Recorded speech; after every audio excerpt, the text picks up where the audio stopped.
Stop everything. I've got 3 massive Leicester City stories for you. Listen to this. Leicester City's predicament is not all their own fault.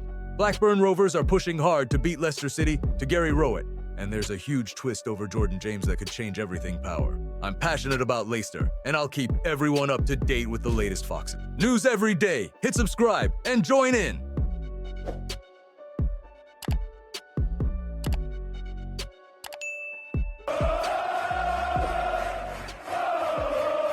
You look at this mess, and yeah, the instinct is to point straight at the boardroom and start sharpening the knives. Kuntop, John Rudkin, the hierarchy, they're all in the firing line after that 6-point deduction landed like a punch to the gut. And don't get me wrong, mistakes have been made. Big ones, costly ones, the kind that drag a proud club like Leicester City into a relegation scrap nobody signed up for. But here's the uncomfortable truth. This predicament is not entirely of our own making. The PSR system itself is a mess, an uneven playing field dressed up as regulation. It's hard not to feel the sting when you see other clubs bending reality, selling assets to themselves, dodging consequences, while the Foxes get hammered and told to like it. That doesn't excuse our errors, but it does explain why so many Foxes feel stitched up. Recruitment has been the biggest self-inflicted wound. Go back to that summer. Over £50 million spent on Patson Daka, Boubakary Soumaré, Yannick Vestergaard, and Ryan Bertrand. Be honest with yourself, did that money change our trajectory? Vestergaard maybe, at a push. The rest, nowhere near the return you expect at that level. Add Victor Christiansen and Wout Faes for hefty fees, and then Oliver Skip for over £20 million. And you start asking whether anyone upstairs was really challenging these decisions. Then there's wages, eye-watering, basic salaries, handed out like sweets. While smart clubs build incentive-based structure, Leicester doubled down on guaranteed money. That's not ambition, that's financial arrogance. And letting top-value players like Yuri Tielemans and Çağlar Soyuncu walk out for nothing. 7 first-team players fought for over £100 million combined, leaving for free by the end of 2023. That's not bad luck. That's negligent. Still, context matters. The Premier League wanted 12 points. We got 6. That alone tells you how murky this whole The punishment's been taken. The damage is done. And now the only way out is honest accountability and actual learning from past failure. Because without that, this club keeps sleepwalking towards history for all the wrong reasons. So here's the uncomfortable question for you.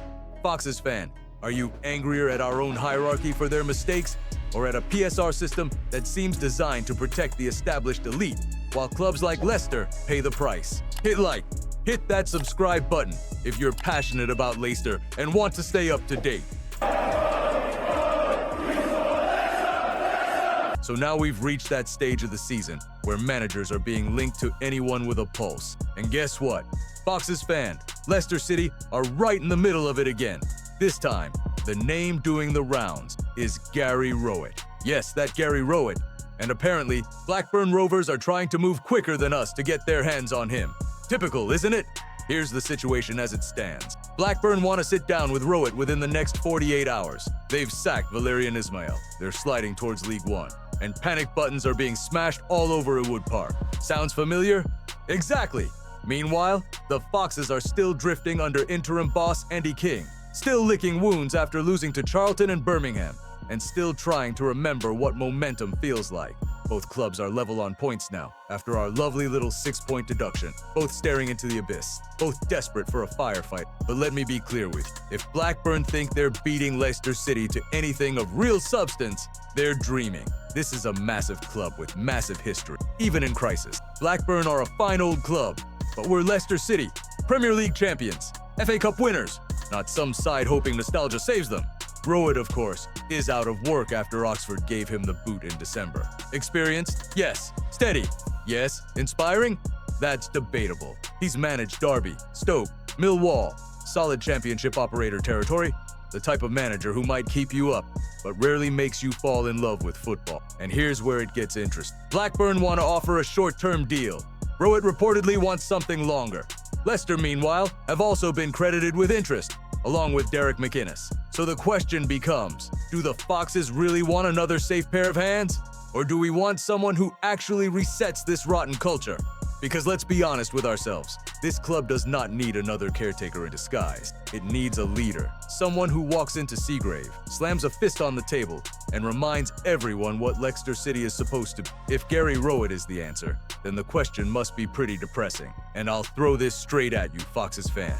Would you honestly accept Gary Rowett as the man to save Leicester City? Or is that just another sign that this club has lost its ambition? Hit like, hit that subscribe button if you're passionate about Leicester and want to stay up to date.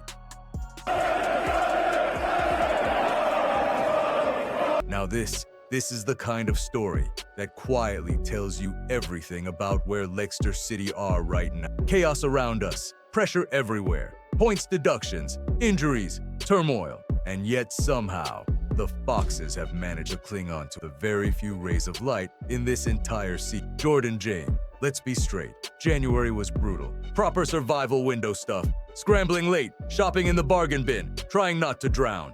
But while the club were dragging in bodies on deadline day, the real win wasn't who arrived. It was who didn't leave. Because there were clubs circling Jordan James. Premier League clubs, championship rivals, opportunists sniffing around a 21-year-old midfielder who has been carrying Leicester City on his back far more often than anyone should have to at that age. And here's the twist, Foxes fan. Leicester protected them. Hidden inside that loan agreement with Rennes is a massive little detail. The Foxes hold an option to buy Jordan James at the end of the season. That clause is the reason he's still wearing blue.